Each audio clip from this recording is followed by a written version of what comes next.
Boa noite. Bom, uma das mensagens que a gente vai querer deixar para vocês é que dá para a gente ficar um pouquinho calmo. Eu acho que várias das apresentações que foram feitas aqui pode ter deixado muita gente assustada. E a gente escolheu esse tema em falar sobre o futuro do presente, porque muitas das coisas que parecem ser futuro, na realidade, já estão acontecendo. Só que a gente vai procurar dividir um pouquinho com vocês de que maneira este suposto futuro que já está acontecendo pode melhorar as nossas vidas. A gente tem aí, como disse a Simone, eu digo sempre que a nossa empresa é uma startup de jovens talentos com mais de 50, aqueles que faltam cabelo, inclusive, e além disso, alguém comentou aqui sobre, acho que foi o nosso amigo da 42, dizendo que ele é do mundo analógico. Eu comecei a vida, estou falando a idade nessa hora, perfurando cartão, quer dizer, você programava perfurando um deck de cartões, e como eu era calouro, foi meu primeiro ano de faculdade, com esse tamanho vigoroso, com esse porte físico atlético, o trote era derrubar você na saída da sala do tal centro de processamento de dados para o seu deck de cartões cair e você tirava-se a fita que marcava o número dos cartões e você, na realidade, perdia as linhas de programação que você tinha digitado e gastado ali 10 horas, sei lá, 12 horas, porque não tinha condição de dormir, para poder pegar um horáriozinho na fila do CPD, para que o seu programa de computador fosse, não é que ele ia ser executado, ele fosse compilado para dizer que você esqueceu um ponto e vírgula no final da linha 89 do cartão 753. Isso era... Eu vivi essa época. E o que a gente vai falar aqui é que muito do que se diz sobre inteligência artificial e, olha, vai resolver tudo, eu quero depois até dividir com vocês algumas experiências que a gente teve em relação a isso. E por que eu disse que é para ficar todo mundo tranquilo? Porque apesar de dizer que o mundo vai estar repleto de robôs, foi excelente o nosso papo sobre gerontologia, de fato, o cérebro dentro de uma caixa craniana pode resolver e vai resolver muitos dos assuntos e dos medos que hoje a gente tem, né? E a tal da inteligência artificial, que se baseia em modelos, a gente usou essa... Vale a pena vocês darem uma olhada nesse primeiro slide e dizer o seguinte, olha, aceitar que o melhor modelo, nem sempre vence. Aqui está uma primeira pista de que nós, seres humanos, ainda fazemos muita diferença. O que eu quero dizer com isso? Eu quero dizer que, de fato, essa tecnologia é uma tecnologia assustadoramente espetacular, mas, para aqueles que não gostam de matemática, que me perdoem um pouquinho, mas eu vou ser muito, diria, muito simplista em falar para vocês que inteligência artificial pode ser resumida em uma frase. Nós estamos resolvendo um problema de otimização. Aqueles que fizeram as aulas de cálculo diferencial, cálculo integral, e para aqueles que não fizeram, a gente está procurando achar um ponto de máximo, um ponto de mínimo. Para tudo o que se fala hoje de inteligência artificial, a gente poderia resumir essa situação dessa forma. E se é assim, se a gente precisa achar alguma condição de que eu vou maximizar um resultado ou eu vou minimizar um custo, eu vou precisar de modelos.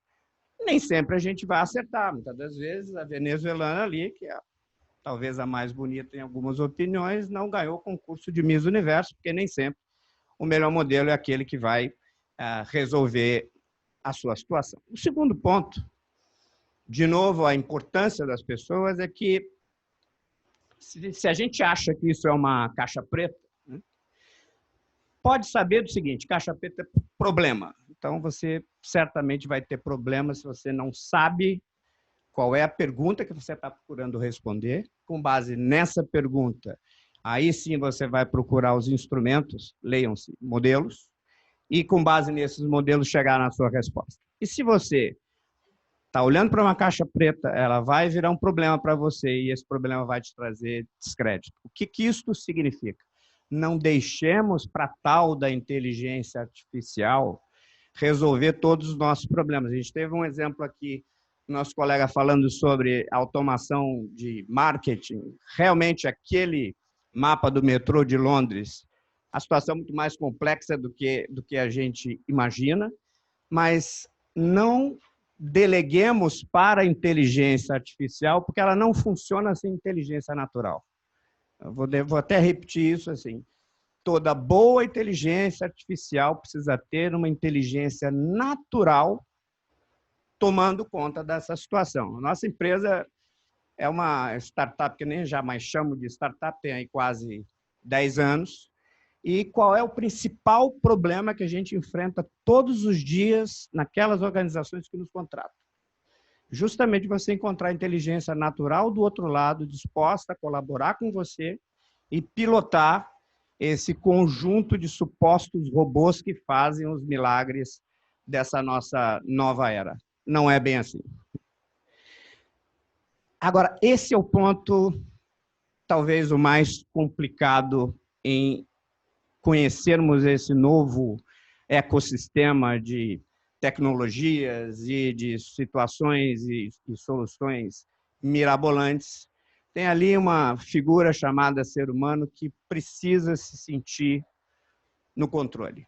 Aqui tem um ponto de decisão, a tomada de decisão importante, e que alguém falou, já não me lembro mais, um dos nossos palestrantes, sobre o que for repetitivo, vamos deixar que esses nossos novos amigos resolvam, para a gente poder ter mais qualidade de vida, para a gente poder usar aquele cérebro dentro daquela caixa craniana que a gente acabou de avistar no slide anterior e fazer com que a nossa vida seja melhor sob o ponto de vista de pensar e resolver problemas. Mas este é um ponto em que nós, eu não sei se a Simone tem percebido isso nas situações que ela encontra no dia a dia, esse é um grande problema para que os projetos baseados em tecnologia de inteligência artificial tenham sucesso. Por quê? Por todo o ciclo que a gente passa, desde evangelizar uma companhia sobre quais são os benefícios de se usar esse tipo de tecnologia, até que você esteja colhendo os frutos na execução, a situação do controle, ou de se sentir no controle pelo executivo, que está sendo o nosso ponto de contato, é um problema bastante sério e difícil de se resolver. Essa situação onde admitir que a percepção supera a realidade, eu acho que talvez ninguém aqui nunca tenha tido aquela experiência em que você chega para um executivo, ele está precisando lá bater o número, chegar no número de vendas que ele se comprometeu no início do ano, ele diz assim, acho que não vai dar. Aí você chega lá e diz assim, olha, se você for aqui para a direita, se você redefinir as suas metas, olha, o comportamento dos números mostra que você vai chegar. Pois é, mas eu não acho que é assim. E quando ele não acha que é assim, de novo, o ser humano precisa estar no controle. É este ser humano que é a nossa principal, o nosso principal apoio para fazer com que os resultados aconteçam. Se a gente não convencer de que a percepção está mudando, a gente, de fato, vai ter problema na adoção desse tipo de tecnologia. Eu tive a oportunidade de conhecer um professor no Media Lab no MIT há uns 4 anos atrás, e dentre muitas coisas que esse cara fez, ele foi um dos inventores do Google Glass, e é um dos caras que ele cunhou um termo que ele batizou de física social. Se alguém aqui já ouviu falar, se não ouviu falar, vale a pena procurar saber sobre isso. E ele diz o seguinte, olha, na física tradicional a gente usa energia para poder produzir alteração de movimento. A física social usa informação para poder mudar comportamento. Então, quando a gente fala sobre admitir que a percepção supera a realidade, a percepção só vai se mudar se a gente conseguir fazer com que o elemento humano mude de comportamento. De que maneira a gente faz isso de forma sustentável? De que maneira a gente produza tão falar da transformação digital só tem um jeito: fazer com que os fatos venham à tona, fatos esses que são recuperados de um volume absurdo de dados, aí sim a tecnologia ajuda. Fazer com que o Big Data deixe de ser o Big Data e passe a ser alguma inteligência acionável que as pessoas consigam usar. Esse é o grande ponto de inflexão entre uma tecnologia que pode não ser usada versus aquela tecnologia que vai fazer com que a nossa vida fique mais fácil e menos complicada. Um outro ponto importante, e aqui não é muito a minha praia, talvez muito mais a praia dos colegas que já falaram sobre a relação das pessoas com tecnologia, mas esse é um ponto que também a gente enfrenta todos os dias. É imaginar que a política supera a paixão. Eu acho que, de maneira diferente, a gente viu várias pessoas hoje aqui apaixonadas pelo tema, pessoas que são apaixonadas e que é fácil visualizar na expressão das pessoas, na forma como falam, na forma como se movimentam, de que isso não é verdade se você, de fato, está apaixonado pelo que você faz. E não é diferente nesse mundo onde a gente tem hoje tecnologia que praticamente faz com que o nosso comportamento, a gente não consegue se imaginar num sistema ou num ecossistema onde a tecnologia não esteja presente. Esse ponto é um ponto importante, né?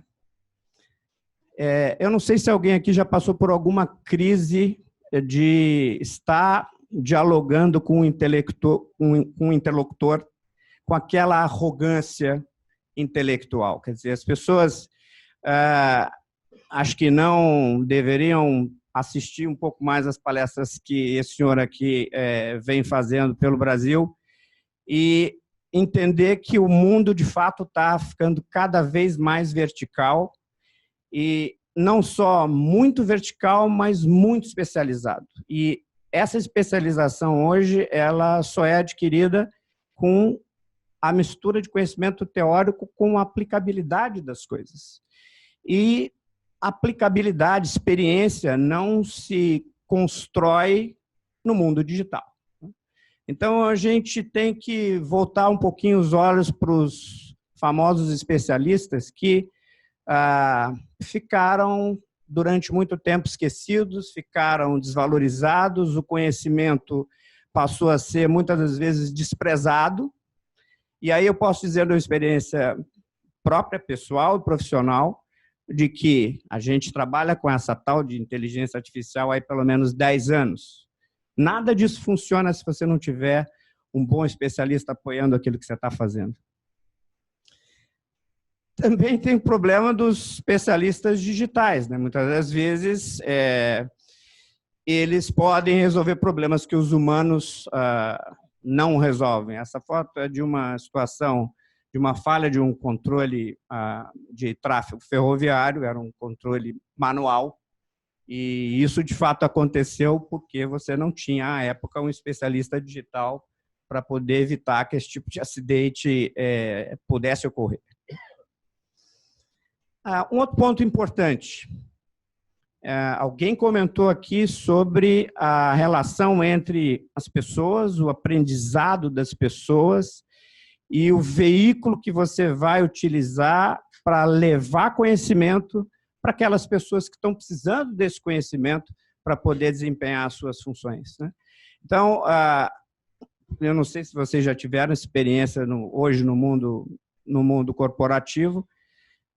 Alguém aqui já ouviu, não conhece a expressão cientista de dados? Acho que ninguém, todo mundo conhece essa expressão.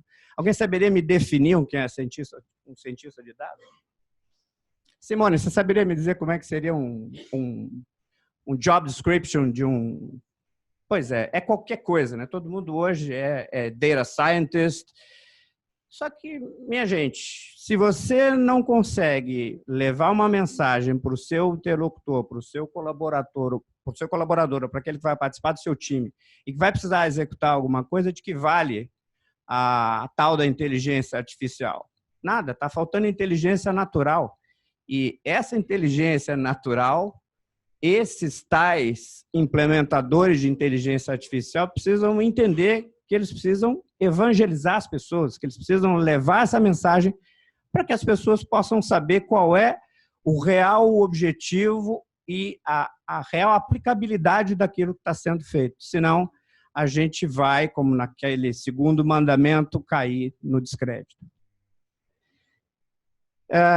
Eu não quero tomar muito o tempo de vocês, porque eu já estourei em 24 segundos. Eu vou pular esses dois exemplos, porque tem aqui um vídeo que eu gostaria que vocês assistissem, que eu acho que é bastante interessante.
Mostrar esse exemplo para vocês e dividir com vocês uma experiência que para mim foi assustadora. Em dezembro do ano passado, eu visitei o Hospital Municipal de Boston para conhecer uma pesquisa que estava sendo feita com essa tecnologia que vocês acabaram de ver para pacientes de Alzheimer. Essa tecnologia evoluiu um pouco além do que a gente está vendo aqui nesse vídeo, mas ela, em resumo, é o seguinte: você consegue, através de um equipamento, que é como se fosse um roteador que emite sinais de micro-ondas, que eles são refletidos pelos seres humanos, e eles conseguiram, por inteligência artificial, monitorar as alterações que nós, como seres humanos, promovemos nos campos eletromagnéticos que são emitidos por esses equipamentos, e você consegue, sem tocar na pessoa, entender como é que a pessoa dormiu, a qualidade do sono, pressão arterial, batimentos cardíacos, movimentos das pessoas, conseguir enxergar as pessoas através das paredes. Eu me lembro, era a mulher que tinha lá o filme do Super-Homem, que ele tinha uma visão de raio-x, e você conseguia enxergar através das paredes. E a conclusão disso tudo, por isso o nosso tema de futuro do presente, para melhorar a vida das pessoas com o microdado, esse é um exemplo concreto de uma utilização de uma tecnologia que parece futurista, mas que está acontecendo agora, permitindo com que uma das doenças mais terríveis do sistema nervoso central, que é Alzheimer, que possa ser monitorada sem nenhuma invasão e melhorando a qualidade de vida dos pacientes de Alzheimer de uma maneira assim absolutamente fantástica. E por que eu quis dar esse exemplo, né? Parece, bom, isso é tecnologia futurista, isso deve ser absurdamente caro, etc. Não, ao contrário, está sendo hoje feito nesse hospital e assim levado para populações de baixa renda. Quer dizer, imagine você uma pessoa que sofra de Alzheimer e que não tenha condições de ter um cuidado adequado. A gente pode imaginar a qualidade de vida dessa pessoa, de como seria a qualidade de vida dessa pessoa, né? Então, a gente teria até mais um vídeo aqui para passar para vocês, mas eu tentei não estourar o tempo. Depois, acho que o material vai ser divulgado para vocês, mas vale a pena vocês olharem o próximo vídeo que a gente trouxe, que é um detalhamento um pouco maior de tudo isso que a gente veio falando aqui, mas como mensagem final, dizer para vocês que esse tipo de tecnologia vale a pena acreditar que vai melhorar a vida das pessoas. Não tenham medo, é uma grande oportunidade. E, para encerrar, quero agradecer a paciência de estar todo mundo aqui até agora, ouvindo a gente falar sobre isso. Tá bom? Muito obrigado.